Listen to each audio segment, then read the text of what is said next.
Everybody, Detective Fun Guy here. I'm back after a while with another painting tutorial. For this, we're painting a kroot carnivore for the Tao Empire. Now, there's many ways to paint kroot. I just wanted to paint this one. I got 20 of them, and we also have, well, sergeant, but also, this is a little kroot hound that comes on the leaders, and also I just paint, and also I primed this guy in black, because I only have a black primer, and then I dry brushed all over it using white to give it like the zenithal prime, and then I basically just undercoated his underbelly with pure white for a different color later. So without further ado, let's get started. So for the first part of the miniature, or the kroot, we're going to paint his green skin. For this, we're going to use Mantis Warrior's Green. Check out the paint like so. I've used this color before, but it was on an all-over white base coat. And the white base coat makes it get like that cool, like jungle green, you know, stuff like that. But I tried it out on some test kroot the other day, and I love the sort of darker green and extra contrast that it has. Making sure it's shaken up very good. Alright, so what we're going to do is get a little bit of Mantis Warrior's Green, not too much. Try to avoid the underbelly, but right here.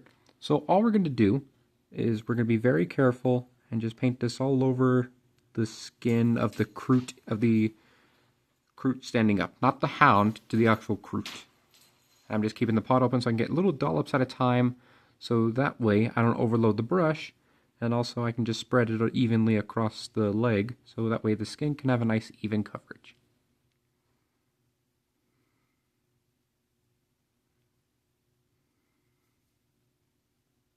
Alright, with the kroot carnivore now finished, for his skin you can see we had a nice little drab but very contrasted look. So, for the next part of the miniature, we're going to paint a little kroot hound. For this, we're going to use a different green, because I want to differentiate like the hound from the carnivore itself. We're going to use Gut Rip of Flesh. Check out the paint like so. Gut Rip of Flesh is basically a lighter green, not really as intense as Mantis Warriors, but it has a nice sort of like cool paley kind of green, especially over the Zenithal Prime, which we got right here. So, take some Gut Rip of Flesh on the brush, and what we're going to do, take your time. Do not overload your brush. If you have any excess, just wipe it off on your table or paper. So I'm just going to go all over his body with the Gut Rip of Flesh. And it doesn't matter if you hit the spikes, we're going to paint those. We're going to paint over those later. And if you want, you can use this same recipe for the kroot carnivores themselves. But I just wanted a little bit of a different look for the kroot carnivores, so that way they look unique.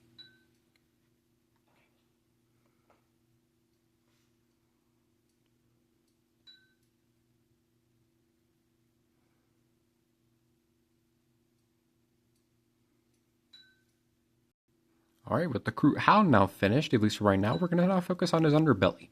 For this, we're going to use a bone contrast paint. We're going to use Agrados Dunes. Now, Skeleton Horde is more of a bone color. This is more of a darker sepia, but I like using it on the underbelly, so that way I can just differentiate from the bone colors that they have in lore. Check out the paint like so. And for this is kind of a smaller detail, we're going to switch from this brush to a smaller one. Just grabbing that real quick. Perfect.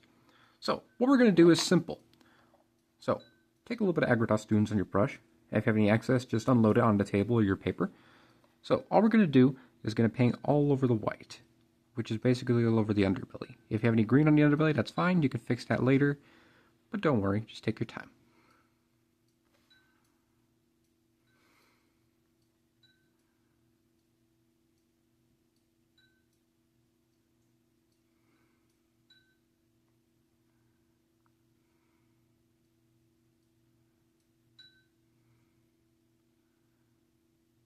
Alright, that's the underbelly done. Okay, now, for the actual kroot, for the last part of the biological details at least, we're not going to paint his quills, which are on the top of his head and some parts of his body, as well as the spikes on the kroot hound as well. So, for this we're actually going to use a sort of a leathery kind of color. We're going to use Gore Grunt of Fur. So, check out the pots like so.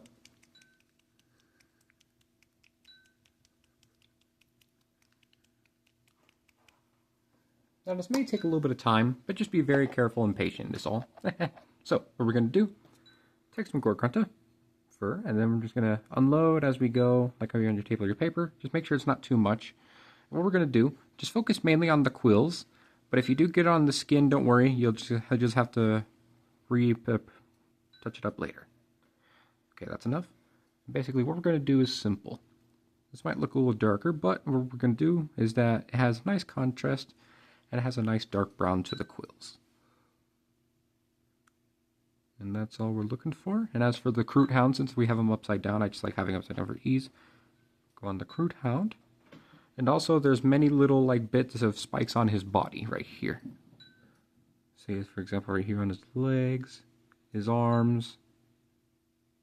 Yeah. Alright, as you can see on his legs, arms, the Kroot Hound and his quills, we just painted all those with Gorgonta fur. And now we're going to work on the leather, which is on the miniature. For this, I was thinking about using a darker brown, but since we already used a darker brown for the quills, I'm going to use a little bit of a lighter brown for the leather on the actual Kroot carnivore. For this, we're going to use Mournfang Brown. Check out the paints like so. Now, this isn't a contrast paint, so it will require a wash for more in-depth, but we're basically just going to take a little bit, thin it down a little bit. Always thin down your paints, because this is a base coat, which means a little bit thicker. Around 1 to 2 thick coats for a base paint, but don't worry, just take your time. More water, just to be sure. There we go. Make sure it has a nice tip. Okay, so what we're going to do is simple. So, as you can see for the leather, we're going to look where the leather is, and we're basically just going to be very careful as possible to paint the joints without touching the skin.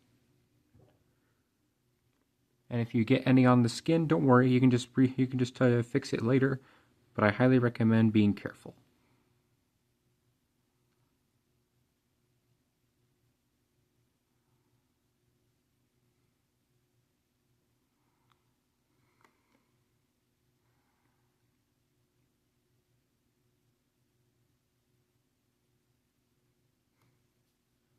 Alright, with the leather now base coated with Mournfang Brown, we're going to move on to the little armor that he has on his shoulders. So the leader has 2, while the rest only have 1. And we can use this for another detail, which is that little armor piece or communicator that he has on his ear right there. So for this, we're going to grab a contrast paint. We're basically just going to use a simple one. Flesh Terror's Red. So check out the paints like so. And the reason why I prefer using contrast paints for a batch of miniatures is because it really helps you save time. But if you want to go with base paints and then washes, go right ahead.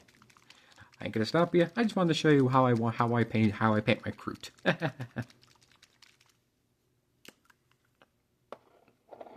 Okay, so what we're gonna do, take some Flesh Terror's Red, a little bit on the brush, and what we're gonna do, be careful not to hit the skin, but we're basically just gonna put a coat of this over the armor. Now, I'm not looking for a solid red. I'm looking for the zenithal to kind of show through, so that way it gives like that little, like, you know, old-ish armor that's been in battle before. Just be very patient with this. Just be very patient.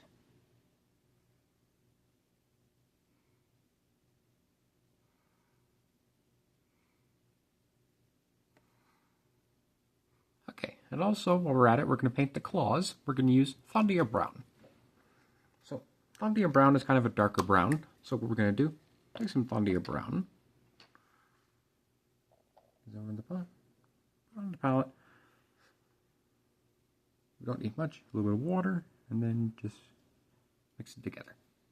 Good. Okay, so all we're going to do is we're going to paint the claws on the miniature. You can try on the fingers. It's a little difficult, but if you want to try the fingers, go right ahead. See right here where there's claws, and also make sure that that you also paint the claws and on the feet as well. So as you go on the claws. And the little Kroot Hound as well if you want, although they're kind of small. But don't worry, try it out and just take your time.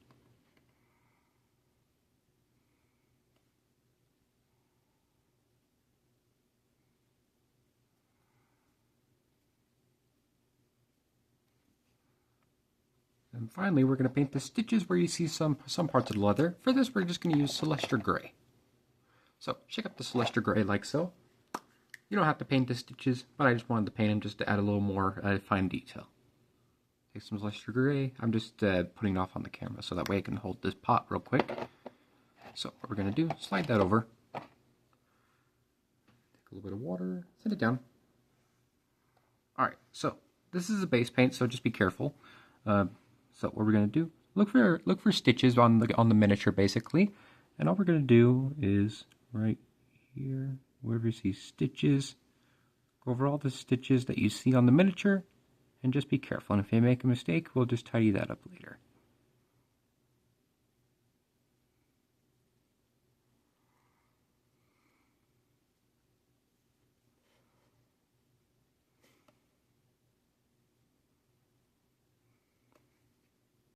And with the stitches now done, we're finally going to be able to move on to all the metallics. So we're going to start off with the gold first, which I want to paint for gold for some parts. So for this, we're going to use Retributor Armor. Check out the pot real well. We're just going to still use a small brush. Now, we don't need much gold, so what we're going to do is very, very gentle. And by gentle, I mean take only the tip of your brush, only the tip, and just dip it in the paint. So that, and just make sure, fine tip. And what we're going to do is simple. See like this little ring around his arm? We're going to paint that with gold. And believe it or not, the little Kroot hound has a little band too. I'll show you where it is.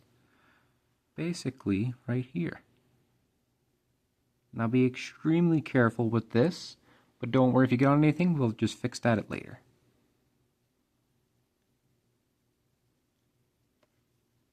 Alright, with the gold now base coated, we are now going to highlight base coat all the silver. For this, we're going to use Lead Belcher. So, for the silver, there's not much. If they have blades, paint those and paint the blades as well. But for the most part, we're painting the pistol and his Kroot scattergun. Or carbine, but I don't know. Sometimes it's called a scattergun. So, what we're going to do, take some Lead Belcher, and what we're going to do, be very careful, and just go all over the pistol. This part was supposed to be gold, but again, my Kroot, so I just want to paint him how I paint him. So just make sure all the pistols, all the part of the pistol, and also all part of the rifle as well. But try to leave these bands in between the barrels unpainted, because we're going to use a different color later.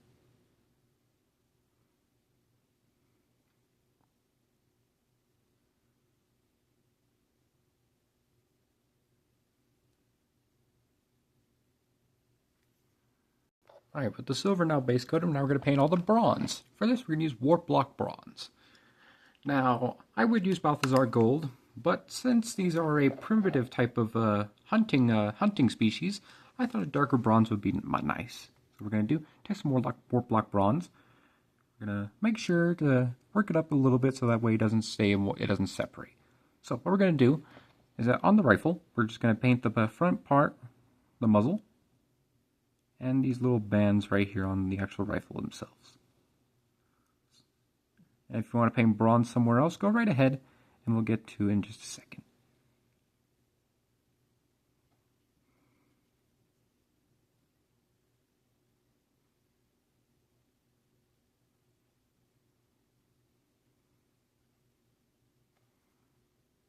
Alright, with the bronze now painted, we're ready to start shading. Also, I painted the gold on his quills earlier, which I forgot to by accident, but that's fine. Learn from the mistakes. So, for this, we're going to begin shading. So, for this, we're going to start with a brown wash, because we want these to look kind of rusty and a little bit old. So, for this, we're going to basically just use a brown wash. Let me make sure I just find the right one. Here it is. We're going to use Agrax Earthshade. I'm going to switch to a bigger brush because it is a wash, and we do need in some areas. Just try to avoid the skin and other areas.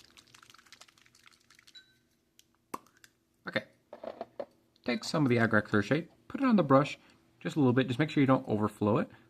And all we're going to do is just shade all over the metal. So by metal, not really the gold because this is neat shading. Basically the pistol, the barrels of the rifle, and the bronze. And if you want to shade any other details with the Agrax Earthshade, feel free. I'm just doing it with the Agrax Earthshade to make it look like more worn and beaten, because Kroot are hunters and they will hunt in any environment, including dirty ones.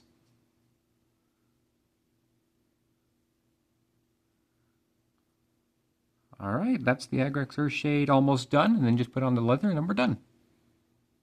Okay, now, with the Agrax Earthshade now dry, we are now going to work on the Kroot hound. Now I know, the gut ripper flesh is good enough. However, I'm going to add a little bit of wash so that way it has a little more contrast, because the gut ripper flesh is kind of flat-ish. So, what we're going to do is that we're going to take a small little wash of solely a green shade. Check out the pot like so. You could use Bealtan green, but I'm just using solely a green shade because that's what I have for right now. Check out the pots really well.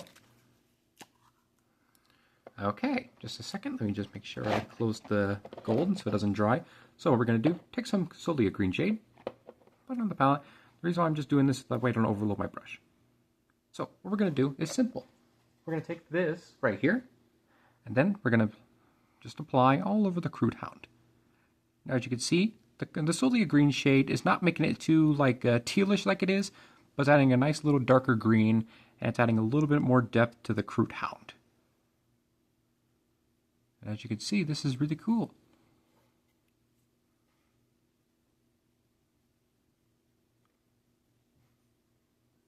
Okay, now, with the Kroot Hound now shaded, we're now going to focus on the finishing touches.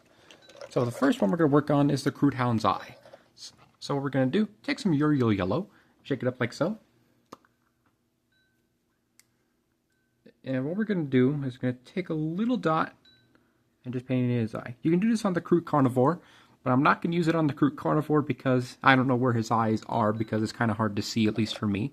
So what we're going to do is simple. So make sure just very little paint on the brush. Gently press against it. And that's that eye. And then the next one.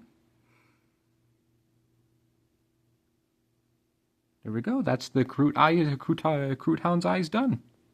And for the very final touch of this miniature, we're going to highlight the red. And the reason, well, just the red armor plate, because I did spill some gold onto the red armor, which is fine. So we're just going to highlight over it to fix it. For this, we're going to use Mephiston Red.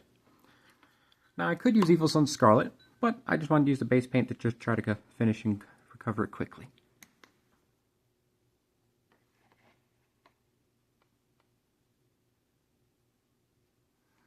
Okay, so what we're going to do not try to hit the panel line at all. What we're going to do is go like that and just avoid the recess. So that way it has that little bit of detail to it.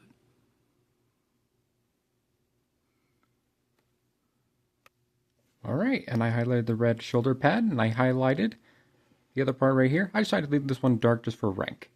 Okay, so with the red highlighted, this completes our tutorial on our Kroot Carnivore. Now, as you can see, we started off with the skin, which is one of the most key details, and the little Kroot Hound right here. And I also wanted to see how I can finish my own custom part with the Zenithal Prime, and it gives that sort of like really cool drab like dark jungle, and a different experiment for the armor, leather, and the silver and bronze. So, I really hope you enjoyed today's tutorial on the Kroot Carnivores, and I really hope you enjoy painting your miniatures, but please, feel free to paint your miniatures how you wish. Happy painting! Bye-bye, and like and subscribe.